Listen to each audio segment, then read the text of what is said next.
Huge thanks to Rona for chairing today's meeting and for everyone else for attending. It's really lovely to see some familiar faces, staff and current and former students, and other people joining us from all over the world, from Poland and Hong Kong and other places. So thanks so much. Welcome. I'll come back to this in a second, but as Rona said, my name is Matthew Thomas, and I'm a senior lecturer, and I've titled today's talk, Observational Research is What You See, What You Get. And it's going to be a bit of a high-level overview. So for some of you, you might be very familiar with parts of these techniques or these kind of issues relating to observational research. Perhaps other parts are new, but the goal was kind of to provide an overview of some considerations relating to observational research, specific to the field of education, of course. And I'll probably throw in a couple of things relevant for comparative and international education, which is the field that I work in most often.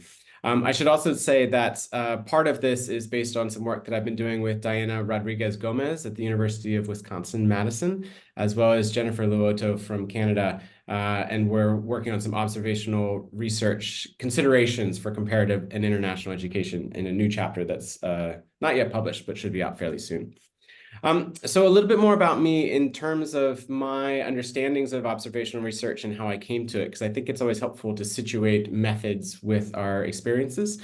I do have a background as a K-12 teacher and as a teacher educator, and so early in my pre-service teacher education, I had to do classroom observations as part of my field work. And of course, as a teacher, I was also observed for both formative and evaluative purposes. I distinctly remember when the principal of my school walked into the middle of my classroom, and that fear that overcame me and deep in my gut as I saw him walk in the front. Being observed, right, for evaluative or for formative purposes, it plays a role, and it's a slightly different role than what we're talking about today, but still nonetheless relevant because it is a form of observation. And I've also observed and evaluated many pre-service teachers, primarily in the United States and in Australia, sitting in the back of classrooms, just spending a lot of time observing teachers and what they're doing. I've also worked as a research assistant on a large-scale research project in New York City, and I'm going to draw on some examples from that experience as well throughout today's talk. And this particular project involved highly structured observations according to a very specific research protocol, where inter-rater reliability with co-researchers, and we had a large team of about 10 to 15 researchers, and inter-rater reliability was exceptionally important. But I've also done on kind of the other end of the spectrum, if you will, participant observation on ethnographic projects in Tanzania and other places in Zambia and other contexts as well, both individually and in teams of cross-national researchers conducting observations in secondary schools. My own PhD research also involved participant observation in higher education at one institution in the northern region of Tanzania. And a couple other examples as well that I probably won't have time to talk about today, but I'm always happy to pick up this conversation later should you have further comments, questions, or connections. So that's a little bit about how I come to the world of observational research and some of the experiences that have influenced my thinking. But before moving on, the dress is actually black and blue. Many of you wrote in the chat that you saw gold or white. It's even kind of spawned this academic study. Some of you might remember this. It came out in, I think, 2015, this kind of viral video and controversy about the color of the dress. Just so you know, in case you are interested, about 1,400 participants took place in this one particular study. The references are at the bottom. 57% saw blue and black, 30% saw white and gold, 11% saw blue and brown, and 2% saw other, which is fascinating to me. I don't know what else you could see. To me, it was very clearly white and gold. Some of you thought it was white and gold as well. But for me, there are some implications about this notion of observation that I think we can take away from this, that technically and theoretically, we are all looking at the same thing.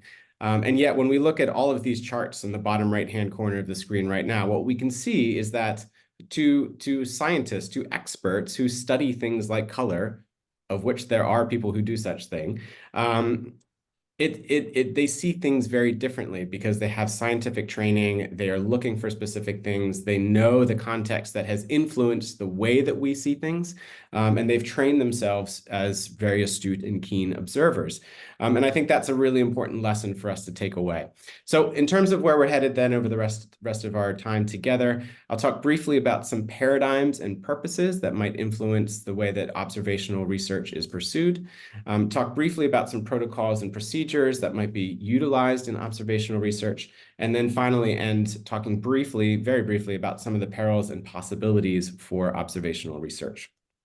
So I think it's important to recognize that observational research as a method or methodology has a really long tradition, particularly in psychology, sociology, anthropology, education as well, and to other fields and disciplines like political science, et cetera.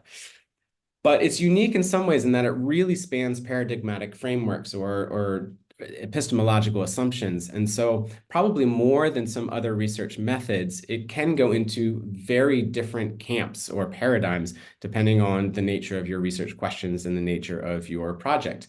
Interviews, for example, could as well, but interviews generally tend to fall within a qualitative methodology and tend to align with particular epistemological assumptions. Yes, they can be used in more positivistic ways, but they tend not to be used that way. Observations, I think, are really unique because they do straddle both almost equally, I would say. And so therefore, they may involve quantitative, qualitative, or mixed methods approaches and serve very different purposes depending on the nature of the research that's being pursued. So just as a very, very brief and simplified list of purposes for observational research, we might think about observations as being involved in describing the context and events in detail in situ, or in the situation in the context of a community or a social environment, leading to really rich analysis and theorizations of meaning, culture, etc. Not always, but we tend to think of this as associated with ethnographies of teaching and learning, drawing on the rich tradition of anthropology and the kind of research that's come out of long-term engagement in communities in the field, often thought of as a year or more. And that richness really allows some analyses and theorizations to come through that supports the way that people make meaning out of their lived experiences. Secondly, we might see observations as fulfilling a purpose related to deepening interpretations and understandings by moving beyond just interviews. Observations and interviews often are associated together or utilized together, not always, of course, but often. And observations can be really useful in complementing other forms of data collection, surveys, interviews, and others as well. I really struggled with what to call this category, and I landed on the generic term descriptive, because I think oftentimes these types of studies tend to play a descriptive role or kind of an interpretivist role. They might be used in studies of teaching and learning, where the observation is really used to help complement other analyses together to provide a more comprehensive picture of the phenomenon that's being studied. Third and finally then, and perhaps one that some of us are very familiar with and others less so, observations are often used to document frequencies of events or the extent to which phenomena appear in order to make correlational inferences. And so here, obviously, we're latching onto quantitative methodology very closely and talking about highly structured observational protocols. So for example, a lot of research on so-called teaching effectiveness tends to draw on this notion of observational research in order to gauge the strategies and the pedagogies that teachers are utilizing, and then link them to certain outcomes or variables of interest to make predictions or claims about the extent to which a particular teacher will be effective if they do X thing in the classroom. But before moving on, I'd like to just draw our attention to Maxwell's interactive model of research design, because this is something, so I see some of my PhD students in the room, and you hopefully have read this already. I tend to assign it to almost everyone that I know. But it's a really helpful way of thinking about the whole design of a particular study, where the research questions, as Maxwell said, really lie at the heart. They're at the center of the study. And so what I want us to think about in this example then is how our research questions, how we frame them, what we're focusing on, might push the usage of observational research in a number of different directions. And of course, whether you're using that for correlational purposes, for ethnographic purposes, for some combination of those, or somewhere in between, it really has to be driven by the nature of the research questions that you're trying to answer through your research. Moving on, then, I thought it might be useful to think about a couple key questions in terms of framing the purposes and the ways that we might use observational research in the field. The first of which is, what paradigms are you working within, and what are the purposes of observation? Again, following on the slides that we were just talking about. Secondly, how much researcher participation do you anticipate involved in the research? So, for example, do you see yourself as a complete observer? We might think about studies that were conducted, a lot of them in the early 20th century, where there was a two-way mirror or a glass door, and there was a classroom on one side and a whole bunch of observers. I don't know, to me, they're always white men wearing white coats with notepads in my head, but sitting there looking through a two-way mirror, taking notes. They're completely disconnected from the classroom context, completely disconnected from what they're observing. And in an ideal world, the students or the teacher or the people in the classroom don't even know that they're there. And it has kind of a surveillance vibe to me, but nonetheless, it's an approach to observational research that has no participant involvement. Observer as participant, then, would be your primary role as an observer, minimal contact, but you are still involved in that local community, whether it's a classroom or a workplace or some other place that you're interested in observing. Participant as observer then flips those terms, and your primary role is as a participant with substantial contact with your research participants that you're involved in studying. And then the final one, of course, is complete participant, where you're fully embedded in the community that you're studying, whether that's a classroom or a social group or a workplace. And your researcher role may or may not be concealed from the people that you're researching. This obviously has ethical implications, but this type of research has been conducted in decades in education and in other fields as well.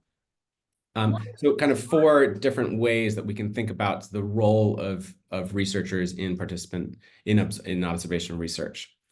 The third one then is how much structure. And again, if you're kind of tracking along, you'll imagine there's some really clear linkages with the notions of paradigms and purposes that I spoke about earlier. So on one hand, we might have really highly structured observational protocols, and I'll show and talk about some of those later. We might have a semi-structured protocol that might fit into that second category we just talked about, quote unquote, descriptive studies. And then third and finally, a more unstructured, naturalistic approach to observation, which we tend to see most often in ethnographic and anthropological research. So, as I said at the start, this is a very high-level presentation, and I am going to go very quickly just so that we have adequate time for comments, questions, and connections. But that's a very brief overview of some of the paradigms and purposes for observational research. In thinking then about the procedures and protocols, it's important to think about a couple different things, and I'm drawing on Michael Quinn Patton's work here. But the fact that a person is equipped with functioning senses does not make that person a skilled observer. And I kind of love this idea that just because we have eyes and ears and tongues and those types of things does not mean we are trained to observe those things. Just because we can see a dress and we can make a judgment whether we see white and gold or black and blue does not mean we're trained to know whether the dress is black and blue or white and gold and how it functions and how and why we might perceive that dress differently. I'm also thinking about, some of you might know the sociologist Dan Lordy, who coined the term apprenticeship of observation in his book, School Teacher. And he was trying to push back on the notion that everybody thinks they understand the work of a teacher because they've been students in schools, when in reality, sitting in a classroom and observing the work of a teacher is actually quite different than being the teacher. And so he was trying to critique this notion of the apprenticeship of observation. Personally, I think this is one of the reasons that we see teachers often maligned in the media and by politicians, because everyone assumes that they know what teachers do, they understand the work of a teacher, so therefore they feel comfortable to critique them. Those of us who have been teachers, on the other hand, know that it's much more complex than it sometimes appears. Drawing on Patton again, preparing for observation might require a couple of different considerations, I'll say. The first is learning to pay attention, see what there is to see, and hear what there is to hear. I would add also feel what there is to feel, taste what there is to taste, smell what there is to smell. Any of us who have done work in different contexts know that all of these kind of different senses influence the way that we perceive a particular context in which we're working. Drawing on Ralph Waldo Emerson, people only see what they are prepared to see. Again, looping back to this notion of just having functioning senses doesn't necessarily mean we're prepared to observe. So we actually need to learn to pay attention and train ourselves to pay attention to the things that are most interesting and relevant to our research questions. Patton also suggests practice in writing descriptively. This kind of draws on the notion of thick description that some of us might be familiar with. It's often attributed to Clifford Geertz, although I think it actually appeared by Ryle first. But the notion that we can create really elaborate and in-depth and detailed descriptions of whatever it is we're experiencing, drawing on our sensory understandings of that particular environment. The third then is acquiring discipline in recording field notes.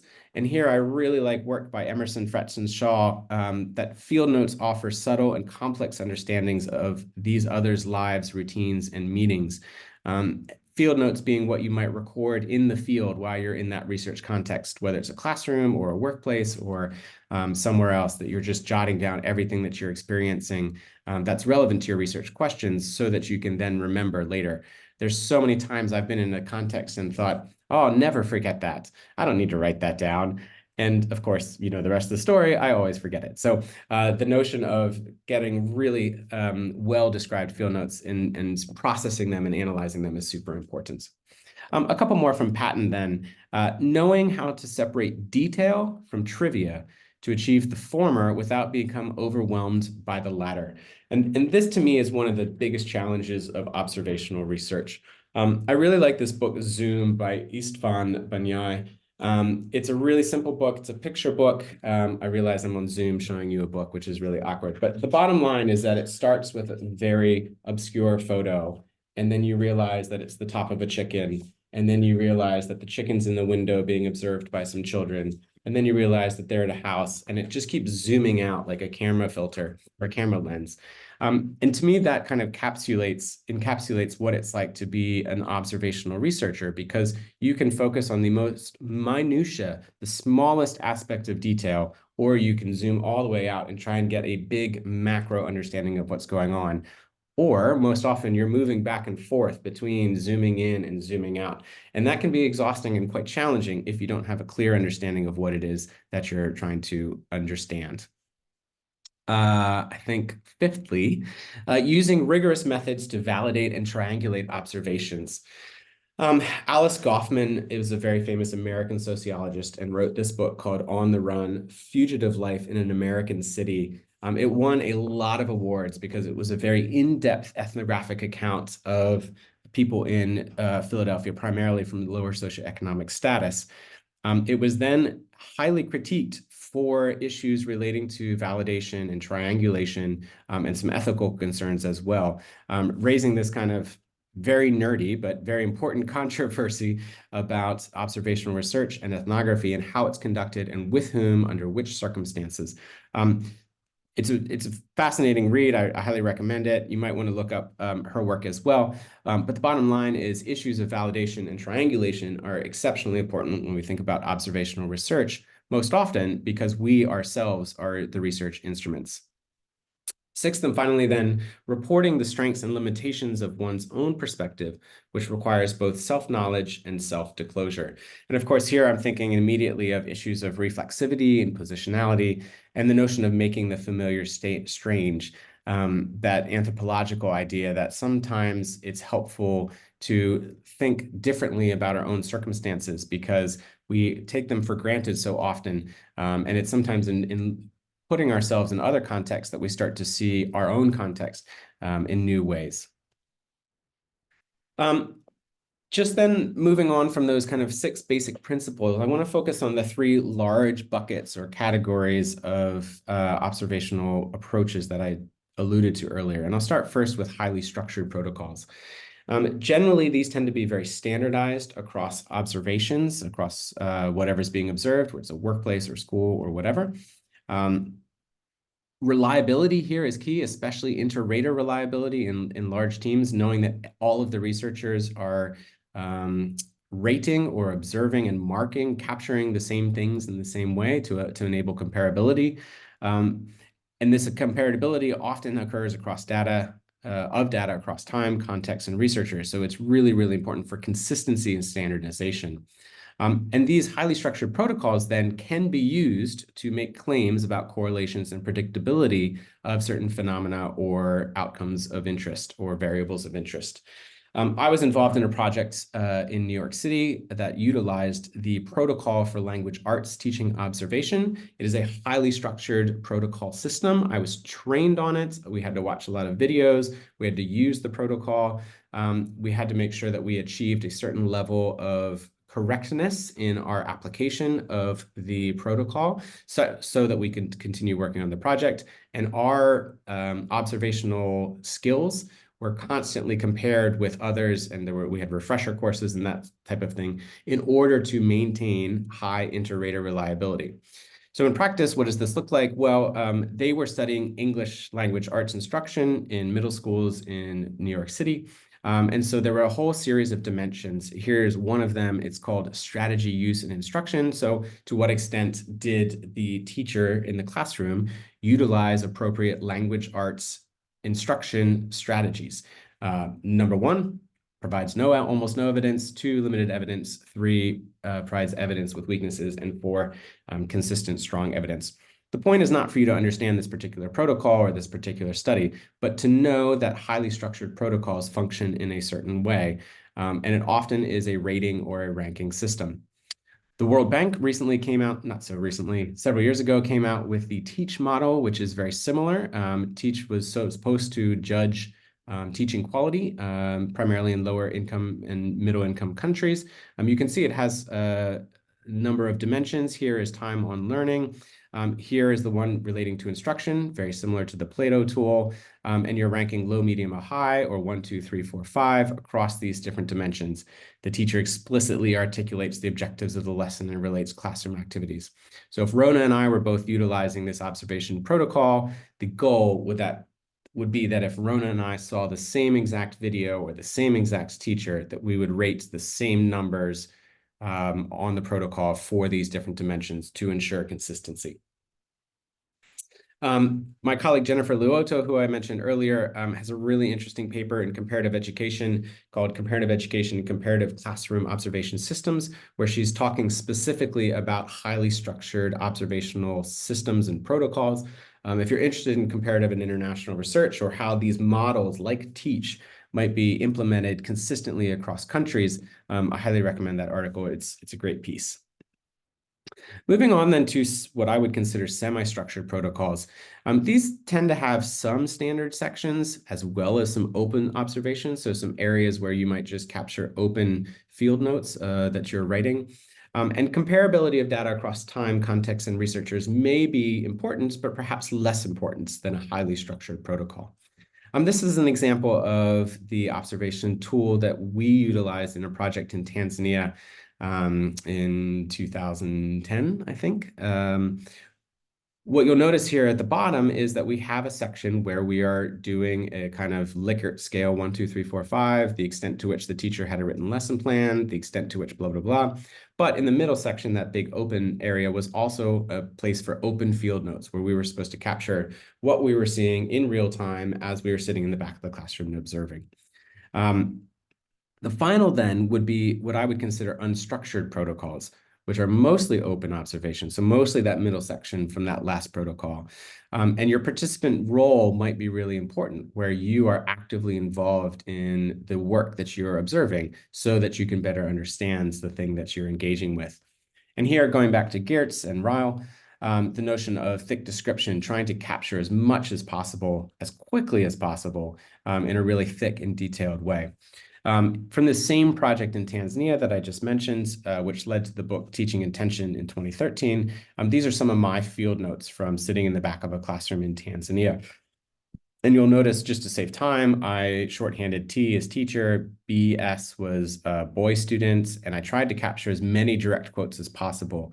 All of this was done freehand, so I did not have a laptop or tablet or device. And then every single day, as soon as I was finished with my observations, I would whip out my laptop and try to capture as much as possible, expanding my field notes, going from the notion of Emerson, Fletch, and Shaw that I mentioned earlier, and trying to make sure that everything was still fresh and captured as much as possible. Here's another example from a project that I worked on in Zambia. These, again, are very open observations where I'm just capturing what I saw, who was doing what were they working on, trying to get some kind of timestamp to show that I was tracking the kind of change over time, but specifically who was doing what, where, when, in the space that I was observing. I'd like to highlight then a couple what I would consider cross-cutting basics that probably cut across both highly structured, not both, all three, highly structured, semi-structured, and unstructured approaches to observations. Some of these are more particular to unstructured or highly structured, but in general, I think they hold across all three. The first of which is establish a system and be consistent. Whatever that system is, whatever your approach is, consistency is really, really key. Second, whatever your system is, pilot test your approach or your approaches. And this can be done really anywhere. It could be in the actual context of interest. In other words, you could go observe a classroom if you're going to do classroom observations. But honestly, I think there are a lot of other ways that you can practice. You can watch a video of a classroom on TV and apply your observation protocol, unstructured, semi-structured, highly structured, and just observe that. You can go to the mall. Do people still go to the mall? I'm not sure. You could go to a store and just do some observations. You honestly could do it anywhere, but the bottom line is to practice observing. This links back to what I was saying earlier about the purposes and some of the quotes from Patton, that it's really important for us to train and to learn how to be keen and astute observers. It's one of these things that we think we do it naturally, just like interviewing. We think we talk to people all the time, but anyone who's ever conducted an interview with research participants knows that interviewing is a distinct skill that's separate from just having a chat with one of your mates. Similarly, we all observe things all of the time, but utilizing observation as a research method systematically requires a different set of learning and practice. So pilot testing, I think, is really key. Third, and this is fairly basic, but really important, track demographic information. This goes back to the Tanzania project I mentioned earlier, and you might have noticed that the third section on that sheet at the top was just basic demographic information. And so trying to make sure that you know where you are, what you're doing, et cetera. But some of these things also might be useful in the past for your analysis. And at the time, you might not realize that they're important, but it's only later that you thankfully have this data that you can draw on. So for example, I noticed that this class started at 12:34 p.m., which means it started late. So depending on what you're focusing on, like time on task or learning or the culture of teaching and learning, lateness of classes starting might be important. So it's better to have that kind of information than not have it. Fourthly, consider space and include an orienting description, especially if this is your first visit, if you're going to the same place multiple times. This, I think, tends to be more important in ethnographic observations than highly structured observations, but I think it's still important. So again, drawing on this project in Tanzania, here is my very old school Microsoft Word version of the diagram of the classroom where I was sitting in. The windows were on the left. There were 5 windows. The BB, the blackboard, was in the front. The door was at the front top right. And then there are 4 windows on the side. And then I have a little description about it's rectangular in shape with a nice blackboard at the front. Each student has, trying to describe what it looks like. If you saw this handwritten version in the Zambia notes from above, very similar thing. All of the X's represent students. The lines represent more X's because I was trying to draw it very, very quickly. You can see me at the bottom there where it says me. And I'm just trying to capture what that space looks like because in the moment, I think I will never forget, but in reality, there's a good chance that you will forget in the future, especially if you're doing a lot of observations. Fifth, be specific, detailed, and focused on the research questions. And again, I think this cuts across all approaches to observation. So in this project in Tanzania, we were really interested in pedagogy. And of course, one part, though not the only part of pedagogy, is the chalkboard. In Tanzania, it's very common to clearly delineate 3 or more sections of your chalkboard, and you use one, and then you use another, and then you use another. And as you can see, at 12:38, they used the middle section of the board. At 12:39, they went to the left, and at 12:53, we went to the right. I actually found capturing this in my field notes really, really challenging because I didn't want to be drawing the chalkboard every single time in my notes, but it was something that the teacher kept returning to back and forth. And this is an example of where I think pilot testing, whatever you're using in terms of your system, is really, really important. And maintaining constant focus on your research questions, because in observation, just like the Zoom book, you can zoom in and you can zoom out and you can constantly get distracted by lots of different things that may not be super relevant to your research focus.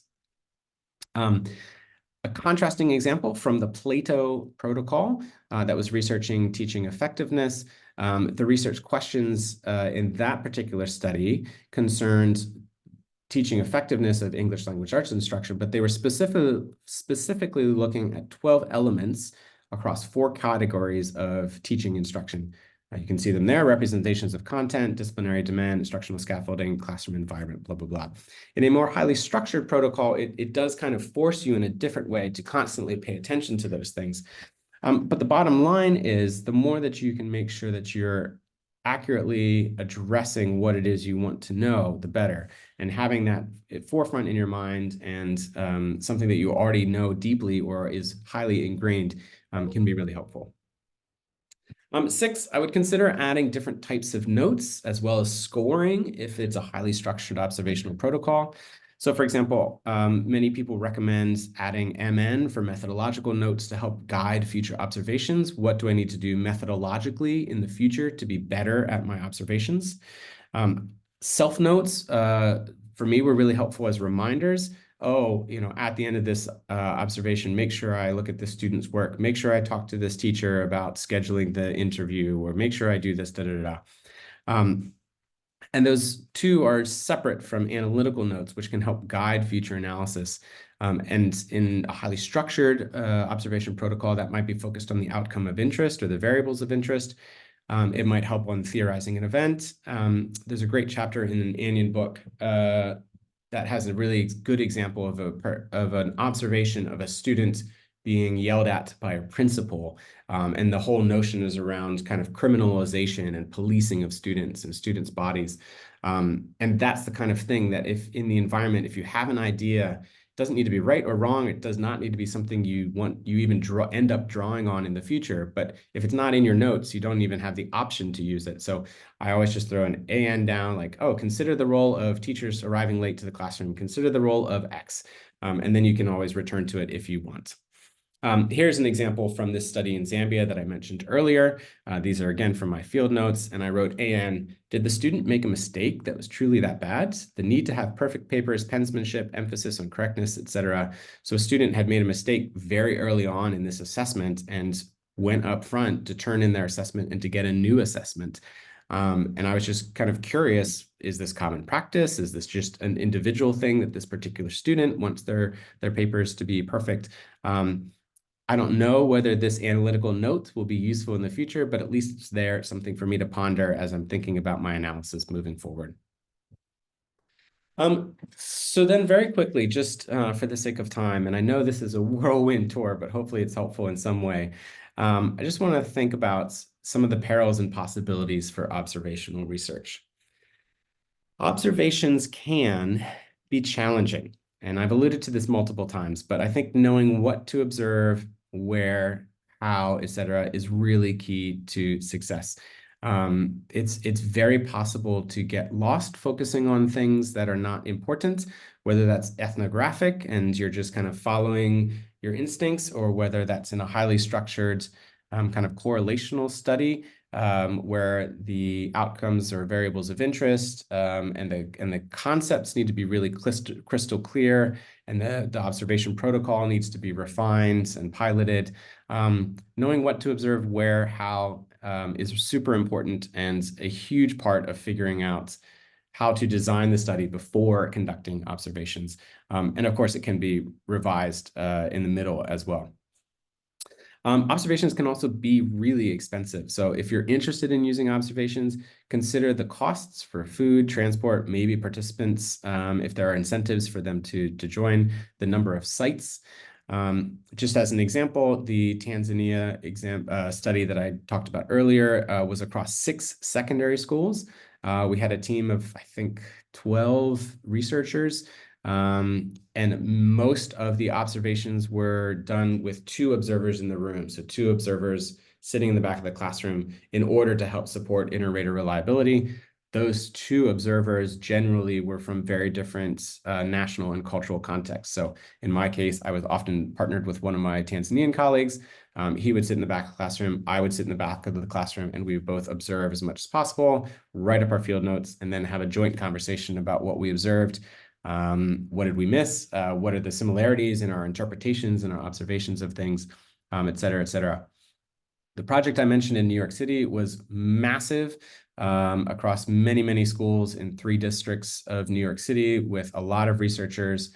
I conducted classrooms observations almost 8 hours a day, every single day for 4 months, I think. And so if you imagine, paying that many researchers over and over again, it can be quite expensive. Not surprisingly, then, it can also be quite time consuming. So there's an immense amount of labor involved in the process, not just in data collection, but also in data analysis. So imagine all of these hours of observation, all of these observation protocols that are complete, entering them, cleaning them, processing them, expanding them, analyzing them can be quite time consuming in addition to the actual data collection itself. So consider the scope and the amount of data that might be generated through observational research. Not saying it shouldn't be done, but something to consider. Fourthly, observations can also raise ethical issues. And I mentioned a little bit earlier the notion of covert observations where not everyone knows that you're being observed. And so navigating boundaries of observation is not easy. Sometimes it's very cut and dry. People agree to participate in a study, you sit in the back, you observe, et cetera. But oftentimes there are gray areas or issues emerge unexpectedly. So I won't mention the study, but in one study I was involved in, I was sitting in a classroom and a fight broke out and the teacher was not there. And so as a researcher, wearing my research hat, technically, I should have sat there and just observed and wrote, these boys are fighting. This one hit the other boy, da da da. Ethically, I could not do that. And so I got up and I broke up the fight. I was not hoping to be a participant. I was not trying to be a participant observer in any way. And yet I felt like I had an ethical and moral and educational duty to break up this fight. The bottom line is sometimes our roles can shift in the middle of our fieldwork, and there's a whole series of ethical questions that I think we need to consider and be prepared for if we're going to engage in observational research. But nonetheless, observations can offer really rich, undiscovered insights into the phenomena under study. I think we often underestimate how much can be learned through really good observations. And sometimes we ignore observations for some of the bullet points that are listed above because they can be challenging, expensive, time-consuming, et cetera. And yet they are, in my opinion, very biased, but in my opinion, some of the best data and the best insights can be gleaned from observations. They may help you see, hear, feel, smell, and even taste in new and different ways. And I think that should not be underestimated. And as I mentioned earlier, they can also complement or support other forms of data collection. They do not need to be utilized as a sole form of data collection. And so therefore, they can add a lot of richness to other approaches to collecting data. And finally, they can be really fun. I've spent a lot of time observing different institutions, different organizations, different people, different groups, and I always love it. So it's something to consider if you're interested in pursuing that, because the research should be significant and rigorous and original and all of those types of things, but ideally it's also should be really fun. So if it's something that you find yourself drawn to, perhaps there's a reason and you should lean into that a little bit. So I know this has been a whirlwind tour, but hopefully there's enough fodder for us to pick up on in the comments, questions, and connections later. You're welcome to take a screenshot of this, or I think the whole video will be posted online, so you can access that later and maybe slow it down because I know I've been speaking quite quickly if you need to. But nonetheless, I really look forward to comments, questions, and connections, and thanks so much for attending today's research seminar.